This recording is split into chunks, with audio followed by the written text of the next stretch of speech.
Hola, este es el primer video de una serie de charlas de introducción al psicoanálisis. Les agradezco la invitación. Va grabado por una cuestión tecnológica, pero la idea sería que pudieran ser clases en vivo. Es mucho más interesante poder tener el feedback de ustedes y poder ir respondiendo las dudas que puedan ir surgiendo. Bueno, hay que comenzar por algún lado. Para estudiar el psicoanálisis a veces hay propuestas que tienen que ver con el estudio cronológico de las obras de Freud, hacer un recorrido que de alguna manera emula el recorrido que fue haciendo Freud. Esto tiene sus beneficios y tiene sus desventajas.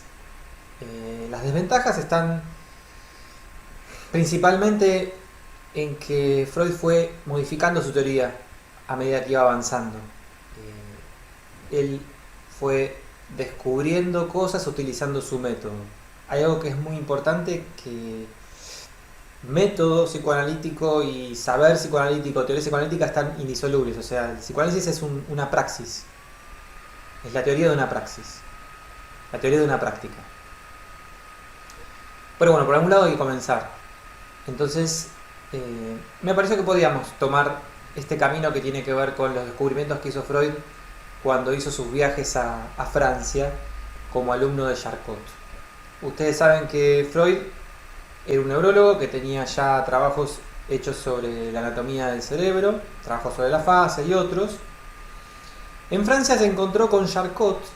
Charcot era un renombrado neurólogo que ya había tipificado varias patologías que hasta ese entonces estaban todas sueltas o no estaban clasificadas. Él se encargó de tipificar muchas de ellas. Lo importante es que Charcot estableció las bases para poder sostener que la histeria tiene un fundamento psíquico, no físico. No era algo que tuviera que ver con una falla en el cerebro, tanto como una condición psíquica. Él hacía clases magistrales donde llevaba a las histéricas, las hipnotizaba y bajo hipnosis les inducía síntomas nuevos que no tenían. No sé si saben de lo que les estoy hablando cuando les hablo de estas histéricas de aquel entonces. Estas pacientes, la mayoría eran mujeres y presentaban síntomas conversivos. Los síntomas conversivos que se presentaban eran, por ejemplo, parálisis, ¿no? De pronto no podían mover un brazo, no podían mover la pierna, o no podían hablar, perdían el lenguaje. Había anestesias. Y lo que hacía Charcot era inducir nuevos síntomas. ¿Cómo hacía esto? Bueno, llevaban a la paciente, la sometían a un proceso de hipnosis donde en el trance hipnótico se le inducía, por ejemplo, vamos a inventarlo ahora, una parálisis. Entonces, estando en trance, estando dormida, la paciente recibía la orden de no va a poder mover el brazo cuando despierte y no va a recordar que le di esta orden. Al despertar, la paciente ya no podía mover el brazo, tenía un nuevo síntoma histérico, creado a través de la hipnosis. Bueno, esto establece una relación entre un síntoma físico, como es ese brazo inmóvil, y una idea detrás de ese síntoma inaccesible para el paciente, porque si le preguntaban a la paciente por qué no movía el brazo, no sabía por qué, simplemente el brazo no se podía mover.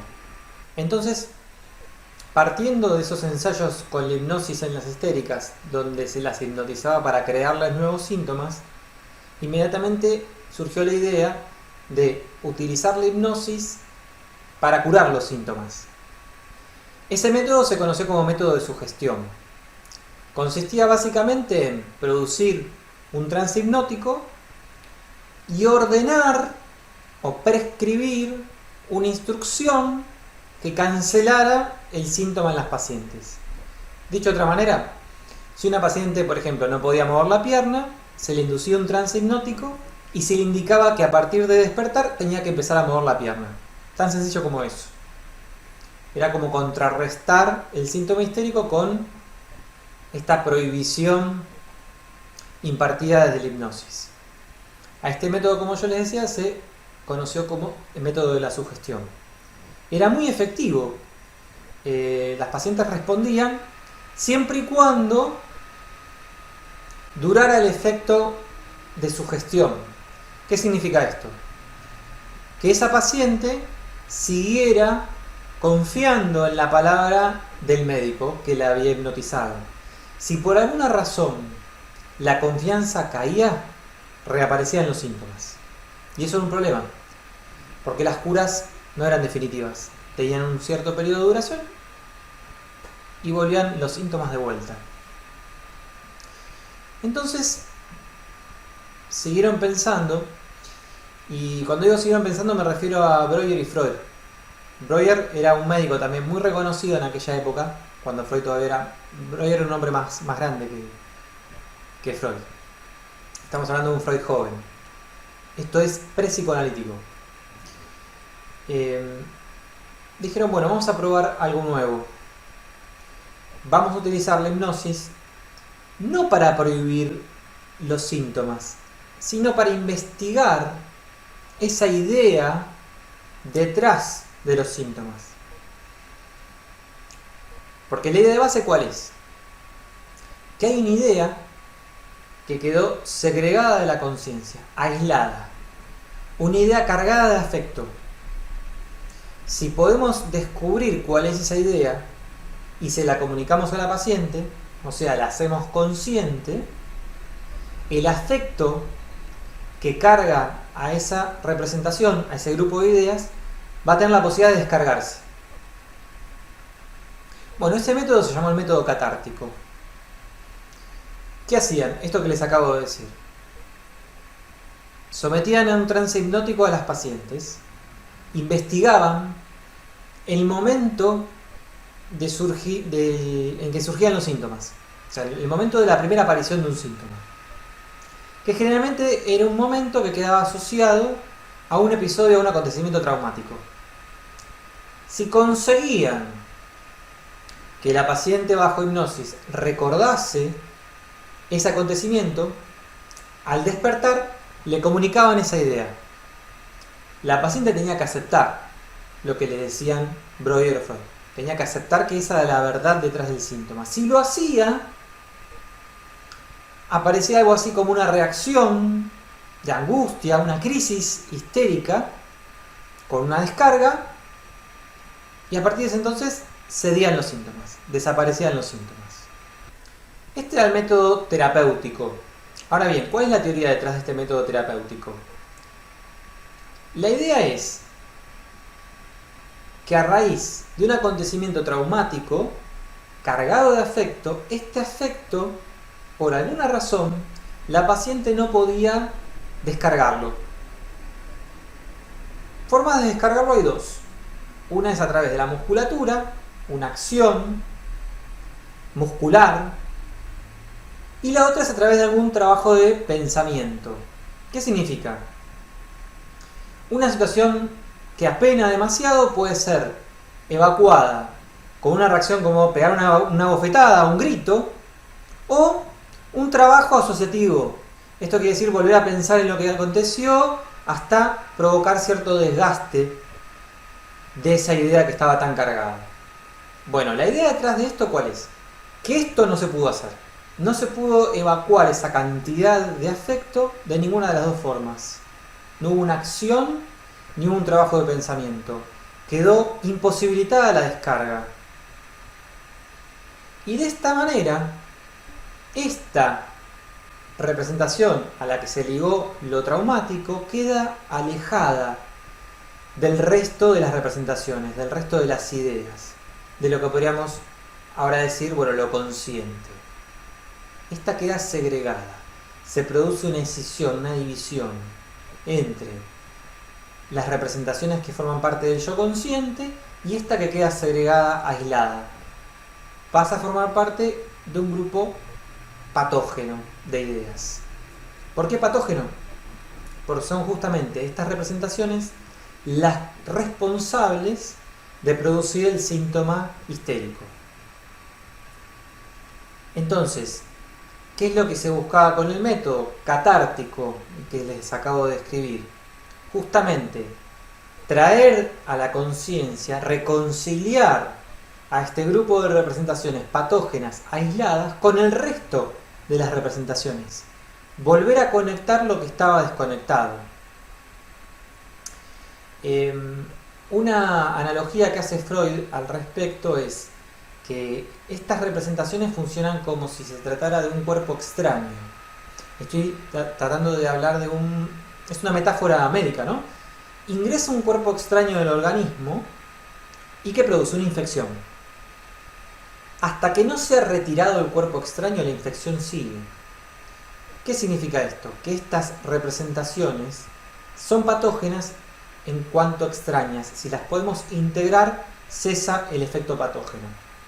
Eso es lo que se buscaba con esta investigación que se hacía utilizando la hipnosis. Ahora bien, Freud no era bueno hipnotizando. Él mismo lo dice. No se le daba la hipnosis. Quizás por los pacientes que él tenía, pero dice que quizás él no tenía la capacidad de hipnotizar. No era bueno hipnotizando. Entonces buscó alternativas. Y una alternativa que encontró fue decisiva. Porque esta alternativa fue la que marca el punto de bisagra entre lo pre-psicoanalítico y el psicoanálisis propiamente dicho. Él descubrió el método de la asociación libre. ¿Cuál es? Bueno, le pedía a su paciente que dijera todo lo que se le viniera a la cabeza, todo lo que se le ocurriera. Que dijera todo lo que tuviera en mente, sin hacer ningún tipo de elección del material, sin desechar nada, sin someterlo a crítica. En aquel entonces él todavía se valía de algo, digamos, traía como de arrastre algo que tenía que ver con la sugestión.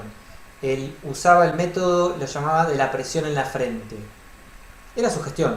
Él apoyaba la mano en la frente de la paciente y le decía: cuando yo levante la mano, cuando yo presione, usted va a decir lo primero que le venga a la cabeza. Y así hacía hablar, esto es importante lo que les estoy diciendo, hacía hablar a las pacientes. Y así iba apareciendo y se iba acercando al material patógeno, a ese grupo de representaciones que habían quedado inaccesibles a la conciencia. ¿Por qué digo que esto fue decisivo? ¿Qué diferencia hay entre obtener los recuerdos utilizando la hipnosis que el método de la asociación libre, donde el paciente no está hipnotizado? Bueno, fue decisivo porque Freud hizo un descubrimiento inmediatamente después de utilizar este método. Descubrió que sus pacientes se negaban a hablar. Llegado a determinado momento, separaban las asociaciones, se cortaba el trabajo ahí. Entraban en resistencia, resistían a recordar. Y digo que fue decisivo porque Freud, en lugar de enojarse con los pacientes o decir, desecharlos, decir no sirven para el tratamiento, no se quieren curar, tuvo la siguiente inteligencia de lo que estaba ocurriendo. Dijo que la misma fuerza que no permitía que las pacientes siguieran recordando era la misma fuerza que en aquel entonces, en el momento del acontecimiento traumático, provocó el olvido de las representaciones. En aquel entonces Freud hablaba de defensa. Hoy podríamos decir represión. Esto pasado en limpio, ¿qué sería? Freud descubrió a la represión en la clínica. ¿Y cuál es la manifestación clínica de la represión? La resistencia a recordar. Esta interrupción en el recuerdo es la evidencia ahí presente en la sesión de la fuerza de la represión. No es algo nuevo, sino que es la misma fuerza que generó el olvido, es la que ahora se opone al recuerdo, resiste a recordar. si pudiéramos ponerle una fecha de nacimiento del psicoanálisis, si nos atreviéramos a esto, sería ese momento. El momento en que él describe la relación entre represión y resistencia. Bueno, ahí ya aparecieron dos conceptos propiamente psicoanalíticos: el concepto de resistencia y el concepto de represión. Les había dicho que en principio lo había llamado defensa Freud. Bueno, ¿por qué? Porque Freud ubica ahí un mecanismo para hacer frente a este acontecimiento traumático. Si no había posibilidades de descarga de ese afecto que el trauma ligaba a una determinada representación, si no había formas de evacuarlo, acontecía un mecanismo, se producía un mecanismo de defensa, que en ese momento era la defensa, la que aislaba a esta representación por estar sobrecargada, la aislaba del resto de las representaciones. Y era la defensa la que creaba un grupo psíquico separado en el psiquismo. Creaba una escisión. Esto era una etiología para la histeria. ¿Por qué lo pongo en estos términos? Porque si ustedes van a estudios sobre la histeria, van a ver que es un libro escrito por dos autores que no están de acuerdo. ¿Por qué? Freud va a decir muy elegantemente que a los tipos de histeria que Breuer describe, que eran la histeria por estados hipnoides, él no los encontró en la práctica. No dijo que no existen, dijo: yo no me he encontrado con esos tipos de histeria. Yo me encontré con histeria de defensa. Una manera elegante, pero a partir de ahí ya Breuer y Freud no siguieron juntos.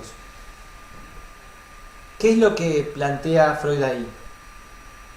Que es la defensa la que ocasiona la histeria. Podríamos decir, es la represión la que ocasiona a la histeria, la que produce una división en el psiquismo. ¿Por qué es tan significativo este hallazgo de Freud? Porque hasta ese entonces, yendo hasta antes de las investigaciones de Charcot, lo primero que se pensaba de los enfermos mentales o de los alienados, como se les llamaba en aquel entonces, eran que eran degenerados. No en el sentido peyorativo que puede tener hoy, aludiendo a cierta práctica prohibida. No, degenerados como algo que está fuera del género, como una falla de la naturaleza. Se los consideraba aparte de la especie, eran aquellos individuos fallados. No eran iguales a los normales, tenían alguna falla. Hoy podría explicarse a través de la genética, esa forma de ver las cosas. Eran degenerados, no eran lo mismo. Esto trae cierto arrastre. Digo arrastre a la forma que tenía, por ejemplo, Breuer, cuando decía que las histerias se producían por estados hipnoides. Porque, bueno, ¿quién tenía un estado hipnoide? Bueno, quizás alguien que tenía la predisposición a estados hipnoides. Y la predisposición a estados hipnoides es como que crea otro, de vuelta, algo que tiene que ver con cierto grado de degeneramiento.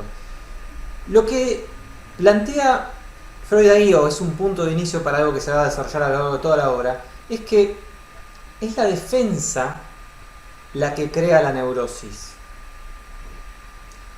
Es un acontecimiento que en ese entonces va a tener que ver con el trauma, con un tiempo que tiene que ver con el tiempo del trauma. Es el modo que tiene todo el aparato psíquico de hacer frente a un acontecimiento traumático el que lo enferma. Es algo propio de lo psíquico y no sería necesario tener una condición orgánica o genética distinta para que sobrevenga la neurosis, sino que quedaría vinculado a ese, es como más propiamente vinculado al episodio traumático, lo que desencadenaría una neurosis. Esto tiene como un nombre dentro de la teoría que sería la primera teoría del trauma, porque después, como yo les había dicho, Freud va reformulando su teoría, va cambiando, en algunas cosas va cambiando sus puntos de vista, va reformulando, y bueno, en aquel entonces le atribuye al trauma una fuerza eficaz para producir una disociación en el psiquismo, que a su vez es producto de una defensa frente al trauma. Bueno, hasta aquí tenemos como una mención de ese estado pre-psicoanalítico de la obra freudiana, que lo van a encontrar al principio de la obra, y esta presentación de dos conceptos psicoanalíticos fundamentales como son represión y resistencia. Mi intención es ser lo más claro posible y no atosigarlos con información. Creo que por hoy está bien dejarlos con estos dos conceptos. Me gustaría poder responder las preguntas que vayan surgiendo. Me hicieron llegar algunas consultas. Algunas de esas consultas va a llevar un tiempo poder responder. ¿Por qué? Porque son temas sumamente complejos, algunos que recién aparecen en la obra de Freud hacia el final, o promediando y hacia el final, o sea que hace falta desarrollar toda una serie de conceptos teóricos para poder alcanzar, sin dar definiciones de diccionario, a eso voy, poder explicar, por ejemplo, qué es pulsión de muerte, que es uno de los últimos descubrimientos que hace Freud, no es de los primeros. La pulsión de muerte forma parte de su última teoría pulsional. Hay un montón que la anteceden. Ahora, voy a tratar de dar alguna idea o de responder otra consulta que recibí que tenía que ver con el mecanismo de desplazamiento y el mecanismo de condensación. Bueno, desplazamiento y condensación son dos modos de funcionamiento del proceso primario. El proceso primario, ¿qué es? Bueno, es lo propio inconsciente. Efectos del proceso primario son, por ejemplo, los sueños, los síntomas, los lapsus. Todas las producciones del inconsciente son evidencia de cómo opera o de cómo es ese proceso primario. Desplazamiento tiene que ver con algo que le pasa a la energía de investidura, o sea, aquello que carga una determinada representación, el destino que tiene. ¿Qué significa? Que puede desplazarse de una representación A a una representación B a través de una conexión. Esa conexión tiene que ver con que A y B están asociadas. Entonces, como A y B están conectadas por una asociación, la energía puede pasar de A a B. Un ejemplo podría ser el chiste este de cuando te quemás con leche, ves una vaca y llorás. Bueno, me estoy sirviendo de este refrán para explicar la conexión que hay entre el dolor de quemarse con leche y la asociación que quedó entre la leche y vaca. Entonces ahora, esa energía que podemos pensar inviste el dolor de quemarse con la leche se desplaza hacia la vaca. Y ahora lloro cuando veo vacas. En ese chiste hay un desplazamiento. Y la condensación sería el otro modo, que tiene más que ver con la posibilidad que tiene una representación aparentemente inocente, ingenua, de poco valor, de emerger en un sueño y darle figurabilidad, o sea, darle la posibilidad de representarse, de tener figura, a un montón de otras representaciones que quedaron olvidadas o quedaron atrás. Pasa al frente, en nombre de todas estas, una de poco valor, insignificante, pero que está sobrecargada, por eso emerge. Y di el ejemplo del sueño porque es lo que típicamente acontece en un sueño, que soñamos con algo que nos parece trivial, Pero ¿por qué si es algo trivial, sin importancia, apareció como algo tan importante en el sueño? Si algo trivial aparece como importante es porque la energía de lo que sí es importante es simultáneo, se desplaza, se condensa de cada una de estas representaciones de las que parte la energía, sobreinvisten a una representación inocua, tonta, pero sobrecargada, se hace importante por el valor de la energía de las otras representaciones. Esto puede resultar un poco confuso al principio. Los conceptos psicoanalíticos no se pueden adquirir a través de definiciones como esta. Se pueden comprender cuando están insertados en el conjunto del resto de los conceptos. Pero bueno, era con el fin de poder explicar esta consulta. Quedo abierto a otras consultas que me puedan seguir haciendo. Quizás vamos a poder desarrollar más esto de desplazamiento y condensación cuando abordemos el tema de los sueños. Les agradezco a todos los que hayan participado. Quedan abiertos los canales para que puedan escribir consultas o pedir algún tema en particular. Voy a tratar de ir desde lo más básico a lo más complejo. Así que bueno, eso es todo por hoy. Me despido y hasta la próxima.